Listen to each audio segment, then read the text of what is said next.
how do you build a high-performing culture? This is Culture Architects, candid conversations with extraordinary leaders sharing their biggest successes, failures, and lessons learned on their culture journeys. Here's David J. Friedman. Welcome back to my conversation with Horst Schulze, one of the founding members of the Ritz Carlton Hotel Company. Horst is an absolute legend and a leader in the hotel world, and he's been credited with transforming the approach of service and hospitality across lots of different industries. Horst, you had a remarkable career, and you were mostly focused on the hotel industry. I'm curious, do you think that the same principles that you've taught in the past for hotels and that we talked about in part one, do you think those apply just as much in any other business, or is that really unique to service industries like hotels? It applies to any company, kind of in a way. Everybody calling me, so many people calling me now to make speeches or consult. People all of a sudden becoming aware. What drives customer loyalty is not a product. Customer loyalty is created by a relationship, and that means service. Of course, product cannot be ignored. I'm not saying that for heaven's sake, but service, relationship. In fact, there is a survey, a pretty new survey, about a year and a half old, that studied the market as a whole out there. And we learned that 70% of the market says, I will buy your product, even if I could buy it for less next door, the same product. I buy it from you if you give me good attention. That means good service. Mm-hmm. And good service means good relationship. That's an interesting thing. So how do you become loyal to a shoe store? You're related like shoes. You become loyal because of the shoes? No, you become loyal because how they treat you there, how they respect you, how they know what you want, which all that is called service, attention, relationship. That is why today people know that's how I'm going to hold customers. That's how I create loyal customers. Mm-hmm. Of all the companies that you've worked with, so outside the hotel chain, as you said, you give speeches, you do consulting. I know you've worked with Chick-fil-A. Of all the companies you've worked with, which one would you say stands out the most to you that perhaps you're the most proud of in terms of how they've been able to adopt some of your philosophies and have created a great brand? Right now, there's a small bank company in Texas. Mm-hmm. And I know because they have taken everything that I teach and applied it very much so. And I know they will be a leading financial institution in America in a few years. Or another company, Shen Medical. I worked with them a few years now. In fact, Forbes wrote them up as the medical company that is changing medical service around the world. And they will. And it's happening. They're changing it. And it's all service related. So I'm very excited about that because we serve, in Shen Medical, we serve older people in poor neighborhoods. But we're changing Medicare or Medicare patients, which normal doctors don't want to serve because they may lose money with it. But we learned how to do it right, how to serve them right, how to care for them right. And we make money because if we keep them well and healthy, isn't that something else? Imagine that concept. Oh, that's a new concept. Doctors who make people feel well, and make them well. Yeah, that's right. And that's how we make money. If we don't keep them well, we lose money. So, very happy, very excited to work with those wonderful people. I'm not doing it. I'm only advising and so on. Mm-hmm. Or this little bank, who I just know because of the caring and the service that they adopted, caring for their people, caring for their customers, that there will be a leading financial institution in America, and they're well on their way of doing that. What I would have referred to as a lousy little bank in Texas. So let me ask you this, of course. You and I talked about this a little bit when we were together before. There are some people who think that working on these service things, I think of it more broadly as I call it culture, because that's to me what it really is. It's creating a culture in which people operate in a certain way. That working on this kind of stuff gets in the way of us making money, that, where's the return on investment of this? And I know you have a point of view that if you do the right things, the money will follow. Talk to me a little bit about your philosophy there. Well, it's stunning to have those beliefs. And I got the question when I started this to drive this home. Here's what we're going to do. And there were actually questions. Mind you, what you have to stand here, as Ritz Carlton, for example, about all hotel companies. We don't own hotels. We manage hotels for others on long-term contracts. Okay. And they come back and say, "Wow, you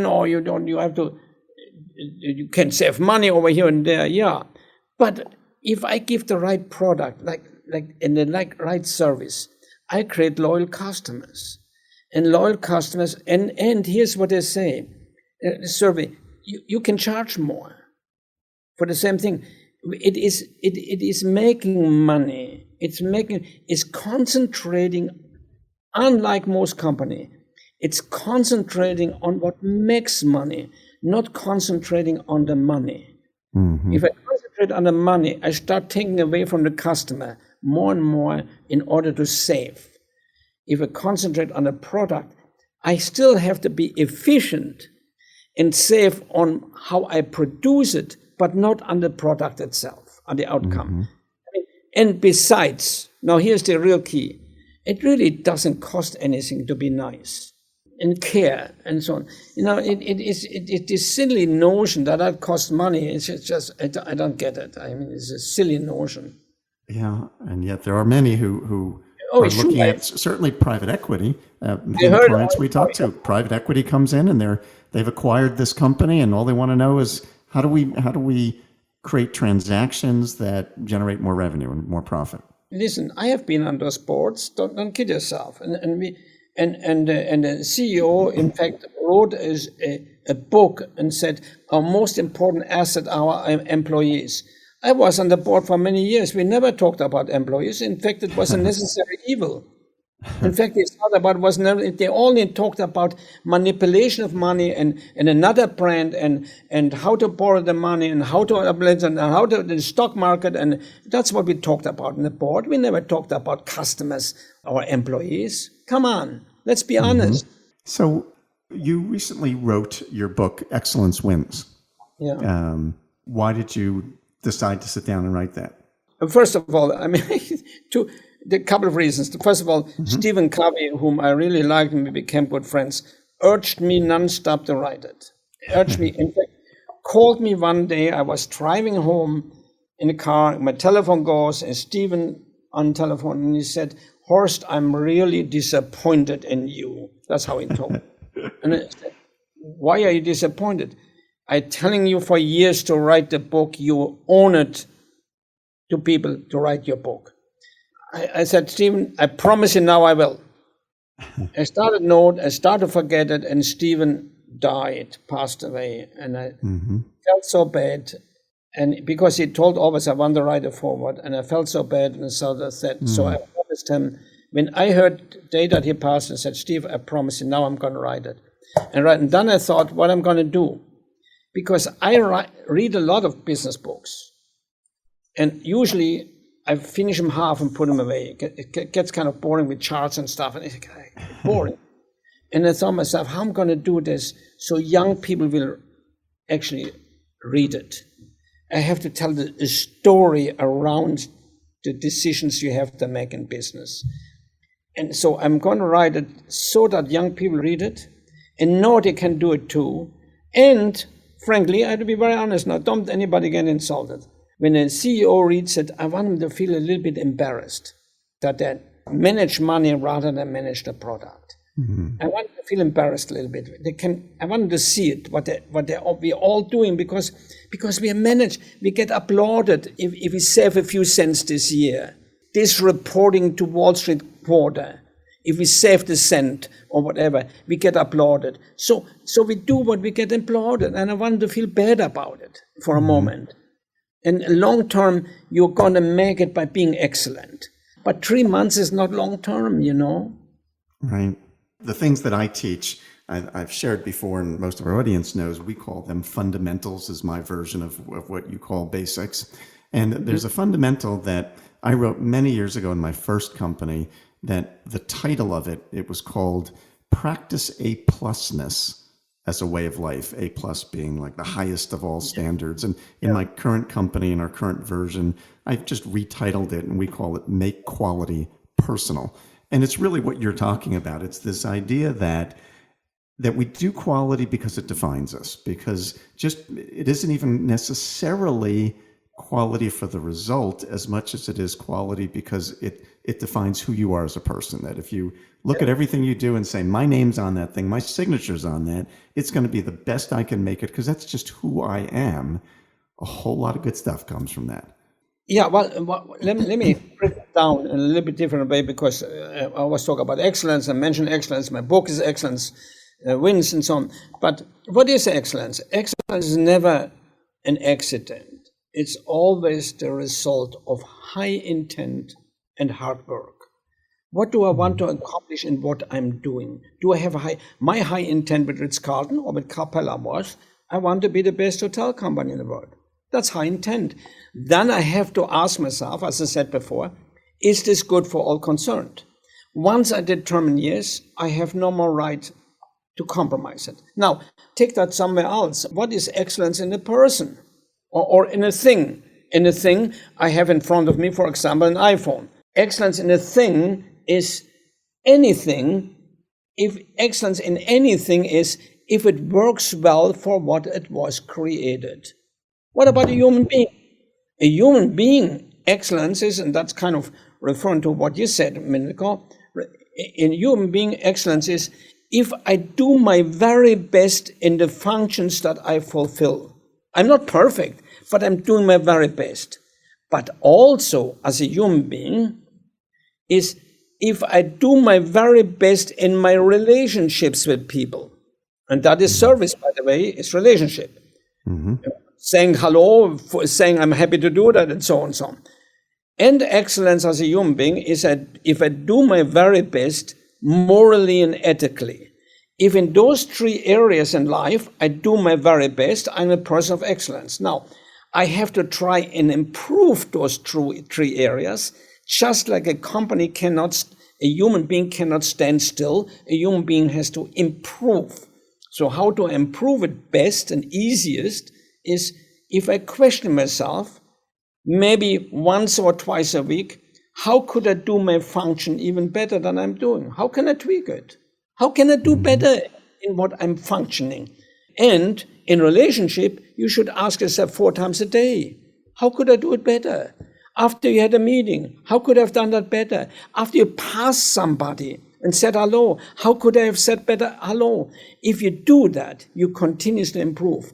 Needless to say, you have to question yourself, am I an honorable, moral human being, and improve that part? Sure. All right, let me ask you 1 or 2 last questions, Horst. So you've had an amazing career, obviously. You've had so much success, which you've worked hard and earned. Yeah. Somewhere along the line, you had to have made some mistakes, some things that you said, oh my God, in retrospect, that was stupid. At the time, I thought I was being smart. What's one of the biggest mistakes you made and what you learned from it? Come on, the mistakes every day. I mean, that is, but let me tell you, more a funny one than a big one. Okay. That really. Okay. So I'm sorry. We started Ritz Carlton, and now all of a sudden we get the first potential international deal in Cancun. Mm-hmm. And the Mexican owner comes to us, and he has some key potential Japanese investors. He asked me to come in and speak to them about what it would mean to have a Ritz Carlton in Cancun. Now, our name was not known yet at the time. We just had a few hotels in America, and here's a potential to increase. I came back from Europe. I flew back from Europe in the morning to New York, took from there the plane to Cancun. Now, I was on the way now, and in Europe, I had a one-day meeting. I got the day before to Europe, had a meeting, flew back. I was dead tired coming back to Cancun, going into the meeting with those 30 Japanese investors. Now, I'm going in there and telling them why they should invest in Cancun. But what did I do? I went up and said, now, this is the ideal market for us to grow in. We know the success it would be to be in Acapulco, here in Acapulco. What better place for us to stay, this place in Acapulco? And everybody's looking at me funny. And he said, and what better place for you to invest in a hotel in Acapulco, because this is the market. And everybody looks at me funny. And when I was finally finished, he said, the owner comes to me and said, what's the matter with you? We are in Cancun. You kept on saying Acapulco. And I thought I'm going to die. I thought I'm going to die. No, what mistake? My goodness, if you run a company, build a company from nowhere, you are making so many mistakes. In fact, the first 2 years were nearly disastrous. For example, the way we advertised. We advertised our luxury that we had. Our luxury, we had the most luxury, and we had a hard time. Now, how would I convince a middle management manager that fills out his expense account and says, I was staying in Ritz Carlton when we talk about luxury? And the manager said, why do you stay in Ritz Carlton? Because somewhere else where you pay less.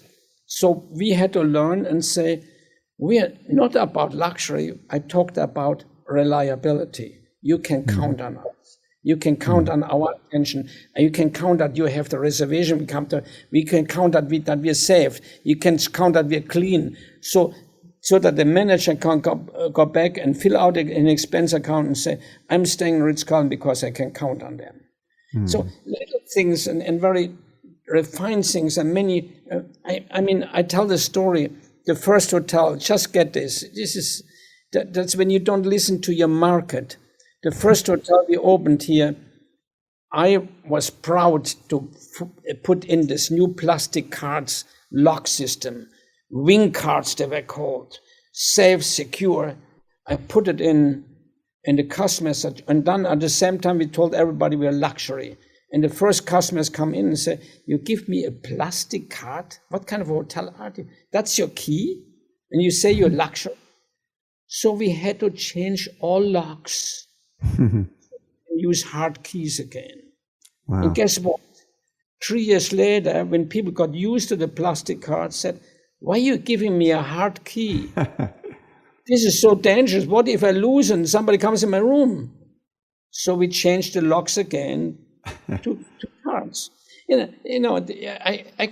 I can write books about the mistakes I made. As long as you learn from them all, as long as you learn from them, and you correct them, and you refine them, you continuously improve. That's what you do. You continuously study your mistakes. Why did we make and eliminate the root causes, and so on. Hiring the wrong person, having bad employees. Whose fault is it? The employee? No. The employee can't help it that he was raised wrong by his mother, but you were the dummy that hired them. Change your process in selecting, change your process in teaching, and so on. You have to accept that everything goes wrong. Don't blame somebody else. Learn from it. Find the root cause, correct it. Got it. All right, I have 2 last questions for you. First question. You created hotel properties all over the world. A question I get often asked is, with our fundamentals, how does it vary when you are in different countries where they have their different cultural norms? You and I talked about this a little bit before in a previous conversation about these 20 service standards, these basics. Are they the same everywhere, or are there some countries where, hey, we don't do it that way? If you think about it, it's a fascinating subject. If you would analyze this, I look at it so many times.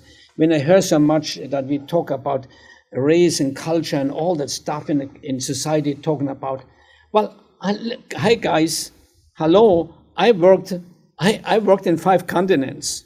In Africa, in Asia, in Europe, in Berlin, in Philadelphia, all kind of different places and all kind of different race. Guess what? It was all the same. People want to be respected. People want to be part of something.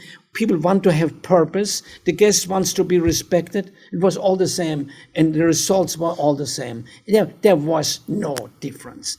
Do you think Do you think, though, just not to interrupt you there, but when we talk about people all want to be respected, certainly that's true, but how one culture might define what constitutes respect could be different than how a different culture would define that. Yes.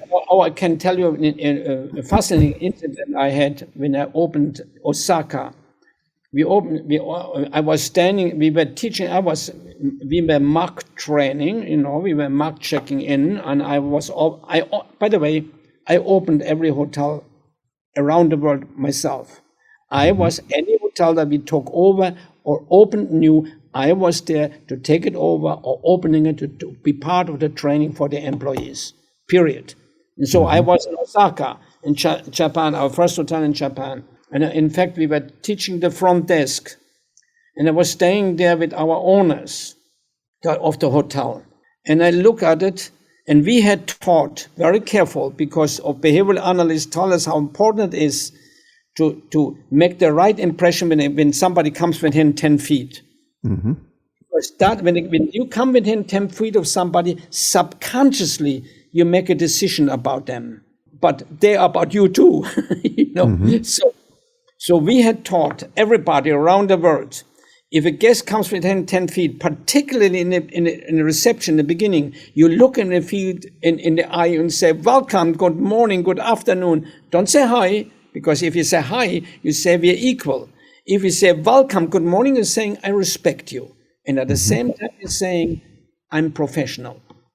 Good, but now here in Japan, what do? They look down. They don't look him in the eyes. Mm-hmm. Oh my goodness. And they say, oh my goodness, how am I going to handle that? Here we are teaching around the world, and now all of a sudden, totally against our heavy teaching everywhere. I stayed there and watched it, and finally I said, stop everybody. We're going to change it. And you're going to look them in the eyes. And my owner told me, Mr. Schulze, you're in Japan. Mm-hmm. I said, yeah, I know, but this is a Ritz Carlton. I respect everything in the culture, and we will do everything, but this is Ritz Carlton culture. And guess what? 30% of our customers are international. And guess what? Some of your Japanese customers have experienced us and will stay here because they experienced a Ritz Carlton somewhere. And he said, no, that doesn't go. But we did it. I said, I'm going to do it. I'm sorry. So I taught those young ladies, and I spent really time in it. They have a hard time doing that. This was a cultural change for them. Mm-hmm. To look people in the arms, and guess what? A year later, everybody in Japan was voted the best hotel in Japan. Everybody talked about how friendly the hotel is. So they accepted it. They accepted the nice welcome. So I had to change, but generally, mind you, before we opened the hotel in any location around the world, outside of the United States, we had a cultural teaching of that location. Mm. Nobody was transferred. Nobody went there to teach or be part of that hotel without going through that teaching. I went through it. I had in my suitcase a file for every hotel I went to visit. And before I landed in the plane, I read again the cultural do's or don'ts of that culture. Yes, I respected that very much, but sometimes I had to insist on the Ritz Carlton culture. Got it. All right, last question for you, and it takes off from that. And that is something that you said to me when we were together last, stuck in my mind, and I want you to expand upon this for our audience. And you said to me, at least as I heard it, you said that one of the most important responsibilities of a leader is that as a CEO, you, and other CEOs, we are responsible for the standards of the company. I believe that the CEO, the leader of the company, I have to delegate nearly everything, because I'm not in Berlin serving the customer. I'm not in Berlin fitting into the community. I'm not in Shanghai doing that. When you're in 5 continents, I had to learn to delegate everything. But what I didn't delegate are 2 things. That is the vision of the company and the standards of the company. While I want you to be yourself in Shanghai serving the customer, while I want you to respect the community, or in Osaka, or in Bali, or wherever, or in Philadelphia, or in Atlanta, doesn't matter where. I respect the community. I want you to do everything. But at the same time, I want you to respect the standards of service of excellence of the organization. And I am owning that. And I will cannot let you change that or do anything about it. I own it. I own the vision of the company. That's our vision. We will be the leader in the world, and nothing else called. You have to establish that consequently you're the leader locally. But I will not let you to change that and say, well, we are one of the best. That's not acceptable to me. I said we are the very best, period, over, out. Because I know that serves all concerned who I am responsible for, period. And the standards, you cannot eliminate the standard because you think it is maybe a little bit easier to serve it on paper plates or whatever. That's not our standard. Our standard is set and you cannot go away from that. But you can be creative around it. But that's the framework that you have to live in under. It's really important for leaders to hear that and to understand that. It's one of the things that I find commonly among many leaders is in their desire to be liked, to have everybody agree with them or to feel a part of something. I have witnessed often some leaders who are at some level perhaps afraid or not willing to stand up and say, you know what, these are the standards. This is how we do things. And if that doesn't work for you, you probably should work somewhere else because this is what we do here. In order to be nice or they're afraid, they're not afraid. What they really do, it's really a selfish thing. I come to that conclusion. It's really a selfish thing. Well, I'm going to be nice so people are nice to me. Because I want them to be nice to me. I want them to care for me. But that's not your business.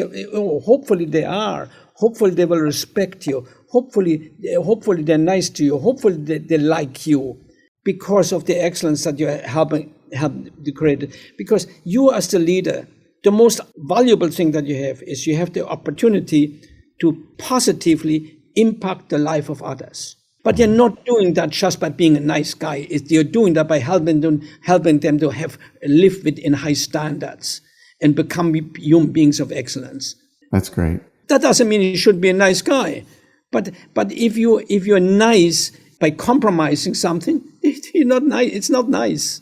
Yeah, it's short-sighted. Yeah. Well, Horst, this has been a fascinating conversation. And as I said at the outset, I mean it very honestly when I said that the day that I learned about the Ritz Carlton Basics and the daily lineup, which was in 2003, that I say very honestly, that day changed the course of the rest of my career. It truly led to the creation of the fundamentals, the creation of our weekly fundamental, of the CultureWise system that we teach and have implemented in hundreds and hundreds of companies. So it was foundational for me and for us. And it's impacted so many others. So to have you share your story of the development of that and the things that you've learned and the successes you've had is not only inspiring, but it's an honor to have you. So thank you so much for joining us today, Horst. Thank you very much, David, and all the best to you. God bless. His name is Horst Schulze. He's the co-founder of the Ritz Carlton Hotel Company, and his book, Excellence Wins, is available wherever books are sold. Well, that's it for this episode of Culture Architects. If you enjoy the show, make sure you take a second to subscribe, and that way whenever we drop a new show, you'll automatically get the notice. Also, if you have a minute, I'd love it if you would leave us a review so that more people like yourself can discover the show. I'll see you next time. This has been Culture Architects with David J. Friedman. Be sure to join us next time for more insights and wisdom from great leaders from all walks of life. To book David for your event or to learn more about his writing, speaking, or consulting, go to davidjfriedman.com. Culture Architects with David J. Friedman is a production of Forbes Books.